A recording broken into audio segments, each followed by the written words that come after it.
Doping. Have you ever considered doing it? Haha, probably not, but there are many athletes out there, especially those competing in the Olympics, for example, who may be tempted to dope. Of course, doping is unethical. That's why they are prohibited. However, in this video, we will not be going through the ethics, though the ethics may change in the future, as some say that testing for doping or the drugs involved in doping are becoming more sophisticated as the people who dope becomes more sophisticated in how they do it. But like I said, this video will be focusing not on the ethics but on the science. So we will be discussing 5 different classes of drugs that can potentially enhance and improve the athlete's performance. However, all but one are classed as doping. One of them is not, and we will find out which one that is during the video.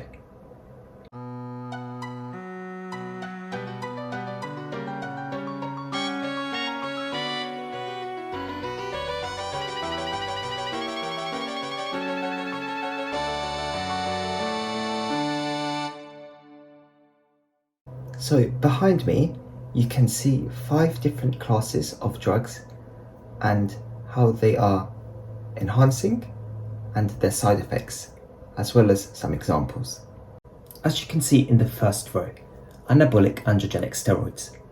They are man-made synthetic hormones that mimic the effect of testosterone in the body. So they are used by athletes when it comes to doping illegally for building muscle, such as the deltoid muscles for freestyle swimming, as you can see in the table. But they are also used for treating patients with hypogonadism, for example, and that's when the body does not produce enough testosterone. Furthermore, it can also be used to treat cachexia, when the body loses weight and muscle mass, such as from cancer. So in the table, there are 2 examples, synthetic testosterone and Trembolone. Synthetic testosterone, as we discussed, is used for treating patients with a deficiency of this hormone. Trembolone, on the other hand, has exhibited a 3 times stronger androgenic effect in cattle, as you can see in the review article behind me. However, its effectiveness is unclear, as there is also a greater risk of side effects. So looking at the second row, blood doping. What is it? Well, it's a way of increasing the number of red blood cells in the body to increase someone's endurance and the amount of oxygen you can deliver to your muscle. So an example of blood doping is through the hormone Erythropoietin. So this hormone is already found in the body naturally by being produced in the kidneys, but when you give a person more erythropoietin, you're encouraging a greater red blood cell production. So this, as mentioned, improves endurance and can also be used medically for treating conditions such as anemia. The erythropoietin hormone can be used with bronchodilators, and bronchodilators, as the name suggests, dilates the bronchi to allow more gas to travel through the airways, and all of this contributes to greater gas exchange. While this form of doping can be effective, it is also associated with headaches, diarrhea, and blood clotting. Now looking at the third row, we have human growth hormones, and they can promote muscle growth and also help to repair muscles, as well as be used for endurance. However, they have side effects such as swelling in the arms and joints, as well as muscle pain. Somatropin is an example of a human growth hormone, and it is used in clinical practice with helping children and adults with a growth hormone deficiency.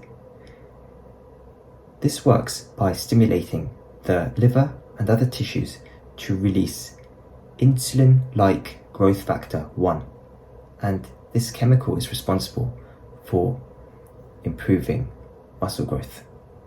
This is the part of the video which I was hinting towards in the introduction, and that is that one of the classes of drugs in this table does not belong to doping at the moment, and this is the fourth row: antidepressant drugs.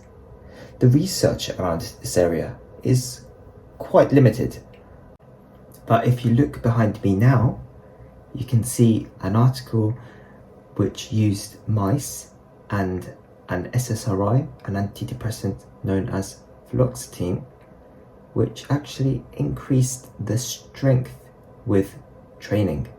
So who knows, maybe this can be the same with humans. Now looking at the fourth row, we have antidepressant drugs, and these include SSRIs and SNRIs. How can they help athletes? Well, they firstly can boost the heart rate and increase the oxygen delivery to the muscles, but also it can boost the mood and focus of these athletes. So this can be very helpful. However, there are side effects, and one of them is dizziness. Finally, stimulants like amphetamine can increase adrenaline production, endurance, focus, blood oxygenation, but they have side effects such as panic attacks. So that summarizes the table, and if you want to find more information, please check the description below.